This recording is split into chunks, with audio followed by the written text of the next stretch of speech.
안녕하세요. 게임큐브 MC 김채영입니다. 오늘은 게임큐브 채널의 세 번째 방송입니다. 저희는 최신, 고전, 인기, 인디게임 모두 아우르는 종합게임 방송입니다. 두 번째 주제는 지금으로부터 약 25년 전쯤에 인기가 있었던 일명 고전 게임들에 대한 소개인데요. 그래서 이번에 소개하는 게임들은 조금 생소할 수도 있을 것 같네요. 그 당시에는 어떤 게임이 있었는지 한번 살펴볼까요? 그럼 첫 번째 게임부터 소개해드리겠습니다. 오늘의 첫 번째 게임은 프린세스 메이커 3입니다. 들어가기에 앞서 프린세스 메이커 3를 소개하자면 딸을 육성하는 게임인데요. 인간 왕자와 결혼하고 싶어 요정 여왕의 마법으로 10살짜리 인간 소녀가 되는 요정을 공부시키고 아르바이트도 시켜 그 꿈을 이뤄주는 게임입니다. 처음 시작하면 딸의 이름과 아버지가 될 플레이어의 이름, 딸의 생일, 딸의 혈액형, 플레이어의 직업을 선택할 수 있는데요.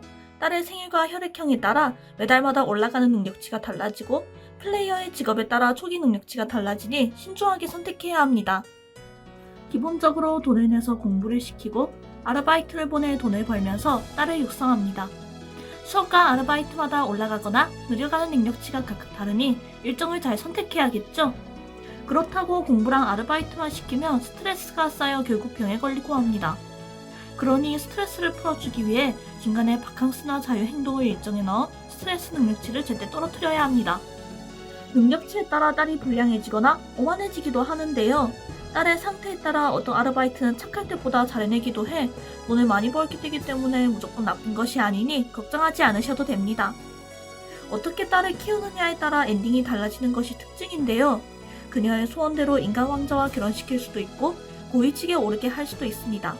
다만 잘못 키우면 범죄자가 되어버리는 엔딩이 나오니 아무리 게임이라고 해도 딸을 잘 키워야겠죠?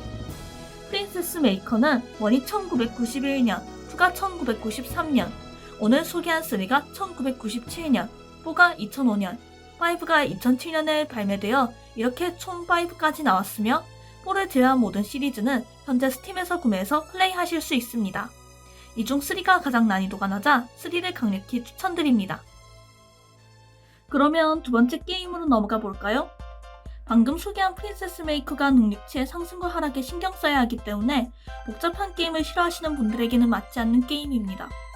그 전에 현실 육아도 힘든데 게임에서까지 육아를 해야 하는 게 달갑지 않으실 분들도 있을 것입니다. 그래서 다음 게임은 복잡하지 않은 게임으로 준비했습니다. 두 번째로 소개할 고전 게임은 뿌요뿌요입니다. 뿌요뿌요는 1991년에 처음 발매되었으며 4개 이상의 같은 색의 뿌요를 쌓아 터뜨리는 간단한 퍼즐 게임입니다.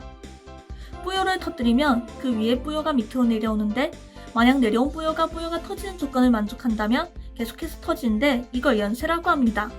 연쇄를 많이 할수록 상대에게 방해 뿌요를 잔뜩 줄 수 있습니다.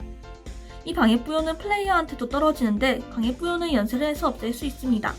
사실상 연쇄는 뿌요뿌요의 핵심 시스템인 것이죠.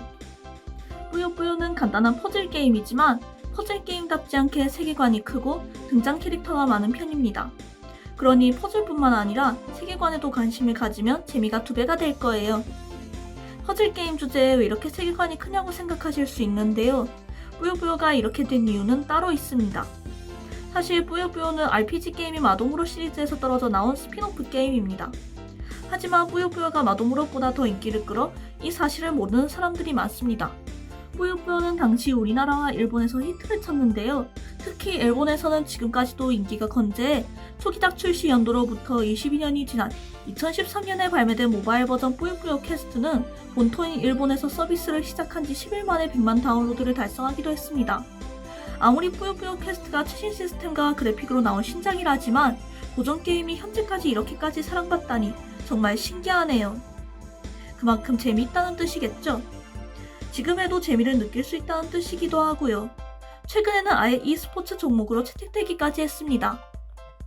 뿌요뿌요는 1991년에 첫 번째 시리즈가 발매되어 무려 32년의 역사를 자랑하는 게임이라 고전 게임으로 분류되지만 그 32년 동안 20개의 후속작을 출시했고 2022년에 또 다른 인기 퍼즐 게임인 테트리스와 콜라보한 신작이 발매되는 등 최근에도 신작이 계속 나오고 있습니다. 옛날 그래픽과 시스템이 적용되지 않는다면 최근에 나온 뿌요뿌요 시리즈를 플레이해보는 것도 나쁘지 않은 선택입니다. 이제 오늘의 마지막 게임을 소개해드리겠습니다. 보통 우리는 스트레스를 풀기 위해 게임을 하는데요. 스트레스를 풀기엔 격투게임이 제일 적절하죠. 1990년대에는 오락실에서 격투게임이 정말 인기가 많았다고 하는데요. 마지막 게임은 그 당시 인기를 끌었던 격투게임이자 고전게임 중 하나인 동물철권입니다. 동물철권은 라이징 에이팅에서 개발을 하고 허드슨에서 발매한 적들을 공격해서 체력을 모두 깎으며 승리하는 격투게임입니다. 원래 이름은 블러디로어이지만 우리나라에서는 동물철권이라는 이름으로 더 많이 알려져 있습니다. 다른 격투게임과의 차이점이라면 제목에 어울리게 캐릭터가 동물로 변신한다는 점입니다. 동물철권의 캐릭터들은 어떤 동물로 변신할까요? 캐릭터마다 변신하는 동물이 다른데요. 격투게임답게 늑대, 호랑이, 사자같이 강한 동물이라는 인식이 있는 동물로 변신하는 캐릭터도 있는 한편 토끼처럼 약한 동물이라는 인식이 있는 동물로 변신하는 캐릭터도 있습니다. 구미호, 용처럼 아예 상상의 동물로 변신하는 캐릭터도 있습니다. 동물철권은 1991년에 원이 출시되었고 2003년에 마지막 시리즈인 4가 출시되었습니다. 동물철권은 원래 오락실 게임이지만 3와 4는 플레이스테이션 2라는 콘솔로 발매되었습니다. 스트레스가 쌓였을 때 동물철권의 시원한 액션으로 스트레스를 한번 날려보시는 건 어떨까요? 이렇게 오늘 이 방송을 들으시는 분들에게는 조금 생소할 고전 게임들에 대해서 알아보았는데요. 어떠셨나요? 한번 플레이해보고 싶은 생각이 드셨나요? 그 당시 게이머들에게 인기를 끈 게임이지만 당시 시스템과 그래픽의 한계 때문에 요즘 게이머들에게는 촌스럽게 느껴질 수 있는데요. 그래도 게임에 관심 있다면 이런 옛날 게임들도 한 번씩 플레이해보는 게 좋지 않을까요? 사실 게임큐브는 이번 세 번째 방송이 마지막이라 아쉽게도 이제 떠나야 할 시간이에요. 그동안 게임큐브를 사랑해주셔서 감사합니다. 지금까지 게임큐브 MC 김채영이었습니다.